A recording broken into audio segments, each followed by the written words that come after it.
Now the next part, which is the second moment of inertia. Okay, or we can say the second moment of plane area. So here, what is the what is the thing of here? What is the thing? See, suppose you have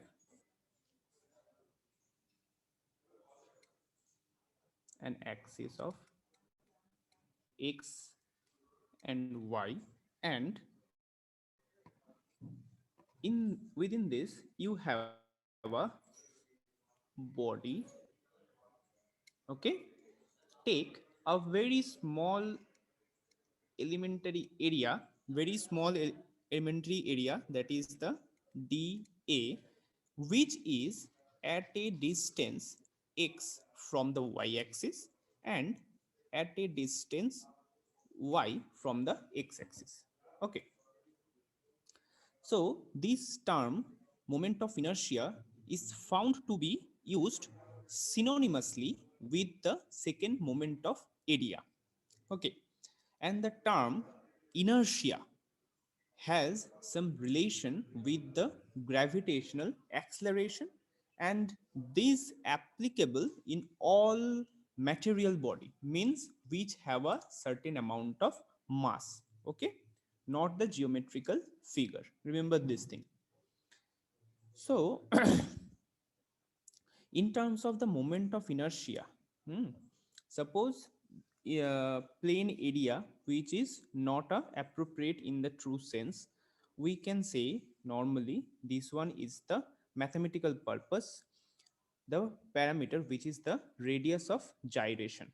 Okay, so what we can say, admit all, what we can say, that is you have already know how to find out the first moment of area. So if we write the second moment of area, that is nothing but we can denote it is as a ix, which is integration of area. So this is a area integral. Okay, area integral, I think you all know, double integral along x axis, along y axis, and that is y squared into dA. Okay, and I of y is equal to area integral of x square dA. Okay, what it means? It means you already find out the centroid, that is the first principle. So now we have to do again the second, means a moment with respect to that point of that body. Now maybe anyone can ask, sir, what is the importance of that? See, I is nothing but, if you, I will show you this thing, that is for any rectangular section it will come. Suppose this is a rectangular section, this will come the bd cube by 12. Okay, now this bd cube by 12, the moment of inertia, the body, which suppose this is a beam section, suppose this is a beam section. Okay, and the cross section of that, the cross section means I am talking about this one. Anyone can ask now that which one is more suitable for any construction purpose work. So maybe this is one type of beam, maybe another type of beam which have a same thing, means the same cross sectional area. Okay, but their width and height is different.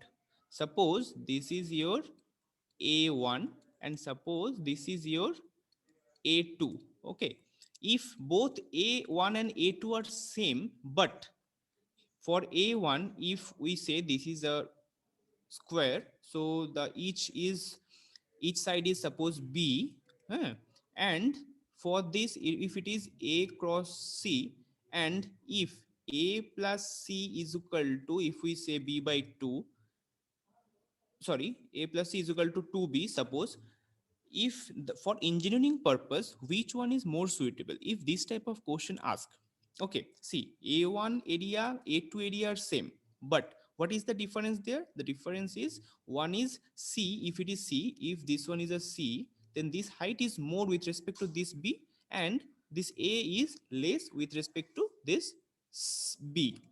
Okay, this is A if you consider. So if you find out the moment of inertia, you will find that the moment of inertia is more with for this body. Okay, means second one. It means the more the moment of inertia, it indicates the more the moment will act, means that material can resist more the moment. That is a good for the construction purpose. So that is the main motto, to find out the moment of inertia of any body. Clear up to this? Up to this, anyone have any question?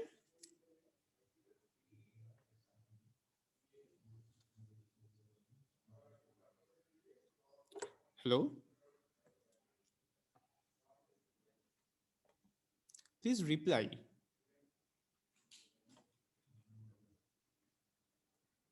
Up to this, anyone have any question? This is the little concept actually. If you please reply this thing.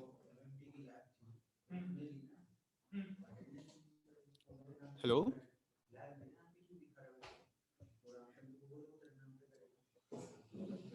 No, sir. Okay. Another concept is, suppose this moment of inertia, na, which one we indicate. Please send your attendance screenshot to me. Huh? Please send your attendance screenshot. Another important concept is, suppose I you have to find means the moment of inertia. So what we have to do?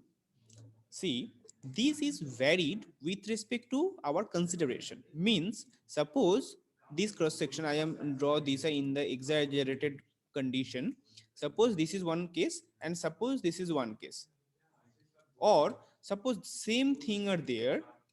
Now, if you find out the moment of inertia with respect to their center, okay, or sorry, with respect to their center, or you have to find out the moment of inertia with respect to any axis. Just like similar I have given the question, na? With respect to another axis which is not passing through the centroid. Okay, remember this thing. Suppose you have to find out the moment of inertia with respect to another axis. So in that case, your moment of inertia will change. Clear? So to find out, to solve this type of problem, what we have to do, we have to introduce a two theorem. Okay, one is parallel axis theorem,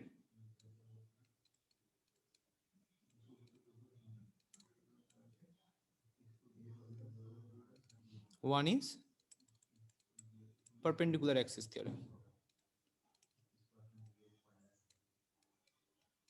Okay,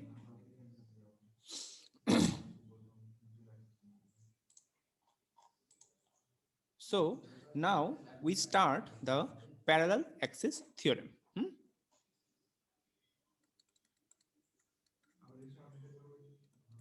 This is very important. Maybe in exam the proof may become parallel axis theorem. So what the parallel axis theorem? You have find out easily the centroid. It means when there is a axis, it is given, and with respect to that axis, for any body, you have find out the centroid, right? By considering how you can solve, now taking a very small elementary area, then you can find out the each cross section and summation of that. Means just like this one, na? Using this formula, AIXI, like this, AIYI by summation of AI. Now, suppose I have told na here that with respect to another axis, maybe this type of question asked that maybe you have to find out the moment of inertia with respect to another axis. So to solve that type of problem, what you have to do, uh, you have to apply the parallel axis theorem. So how the parallel axis theorem will come? See, here I have drawn one axis, and you can see here, if this body have a distance of, means between, see this is a small x small y, this is one coordinate, and we have to find out parallel axis theorem, means to solve this type of problem we have to do the concept like that. We have to find out the moment of inertia with respect to capital XY. Okay, so the distance between capital Y and small y here, it is A if we consider, and this if we consider as a B, means the distance between the two x axis, and take this one is a O and this is considered as a Z, and take this angle, means this corner distance as a D. Okay, so now in this figure what we have to do, see the I have told you that I is nothing but here na, I is nothing but y square dA, I of x, and I of y is nothing but integration of x square dA, right? So now what we have to do, I of x, what we have to do, I of x is equal to, you all know, that is the integration of y square dA. So instead of y, hmm, now what we have to put, can anybody tell me, instead of y what we have to put now? Instead of y we have to now put y plus b, because we have to find out the moment of inertia with respect to this capital x and y axis, not the small x and y axis. Small x and y axis, the formula is I of x integration of y square dA. Now as with respect to capital X and y axis, we have to put this, instead of y we have to put y plus b. So I of x is equal to integration of, remember these all are the area integral, integration of y plus b whole square dA. Any question anyone up to this? No, sir. Clear, right?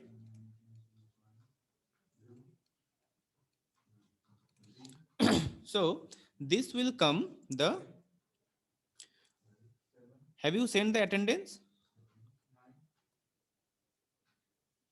2by into dA plus b square into dA of a. Okay, now this will give you, please send your attendance.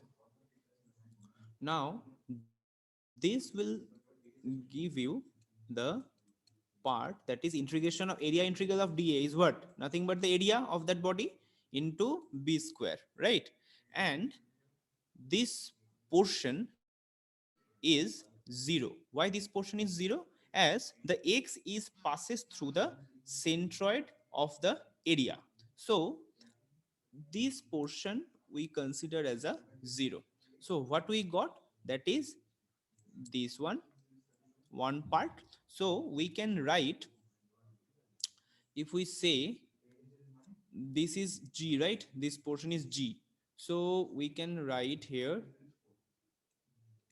I of x g, because I have written here g. Or you can see, you can think this like, suppose this body is such that, suppose this body is such that you, these bodies have a centroid, which you, the procedure of finding you can already know, and suppose this is the centroid of that body, for example.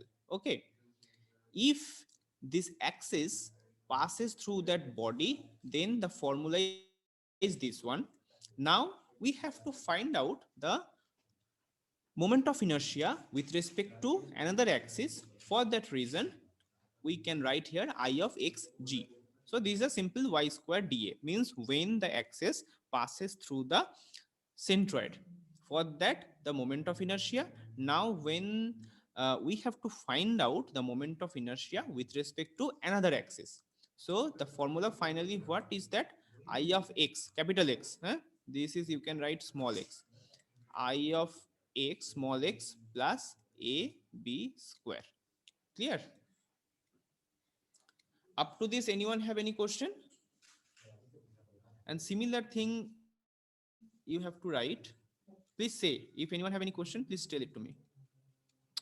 Sorry.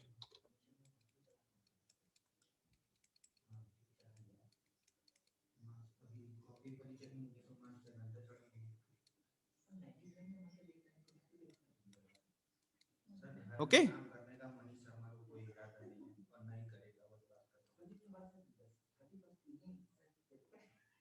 Hello.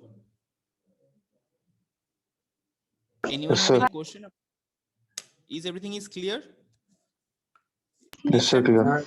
this type of question may come in the exam, that why this integration of area integral of y into dA, that is 0. So are you able to write in exam? See, take the concept only. Why this portion is 0? Please tell anyone why this portion is 0. Integration of y into dA.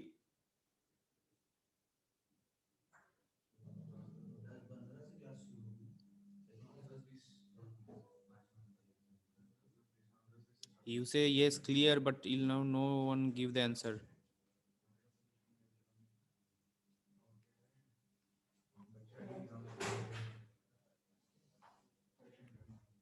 See, the concept is very clear. The concept is like that. Suppose you have a body and consider that body have a centroid. See, this is your body, and this body, this suppose this one is the centroid of that body. Centroid. I think you know na centroid. You have already done the exam. The question.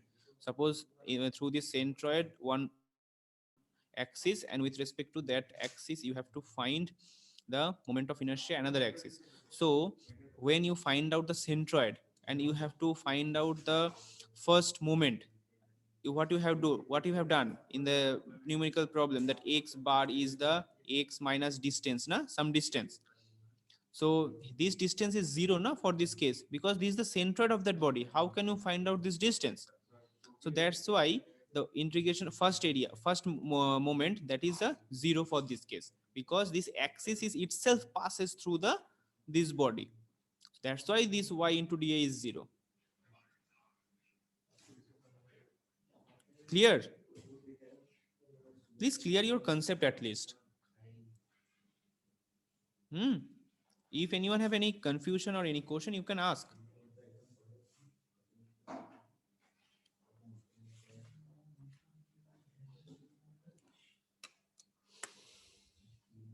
Okay, and another thing is the, I have told one is parallel axis theorem, another one is the B is perpendicular axis theorem, right?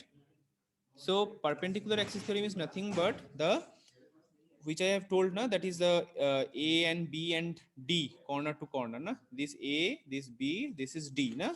So you have to simply apply that D is nothing but the what, A square plus B square in this case.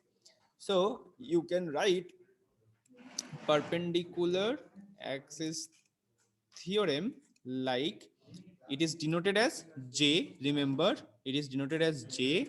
It is nothing but the area integral of r square dA. Normally means D. Which one I have written na here, D. Normally that is denoted as a r. Okay.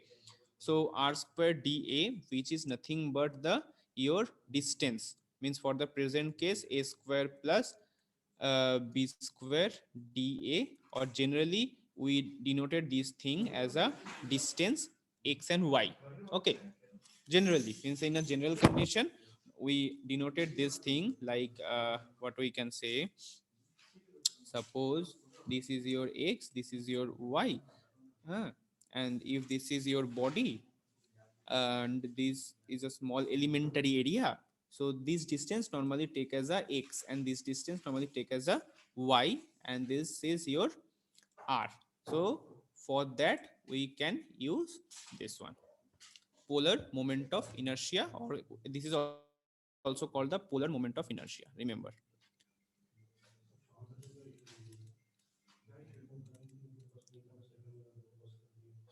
Okay, so polar moment of inertia or perpendicular axis theorem is nothing but, if a body suppose for any circular body, we have to find out the polar or polar moment of inertia, or we can say the we have to apply the perpendicular axis theorem.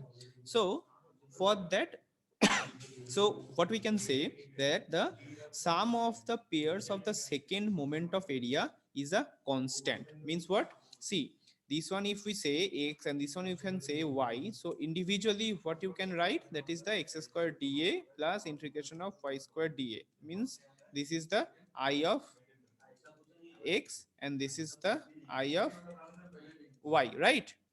So polar moment of inertia is nothing but the summation of area moment of inertia. Okay, any question up to this?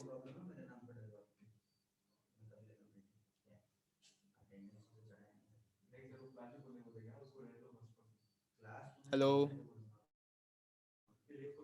No, sir. Okay, okay, so I end my lecture here. This is the recapitulation. So I think now you maybe remember that I have already taught this thing, na? So I end my lecture for today is here. Okay,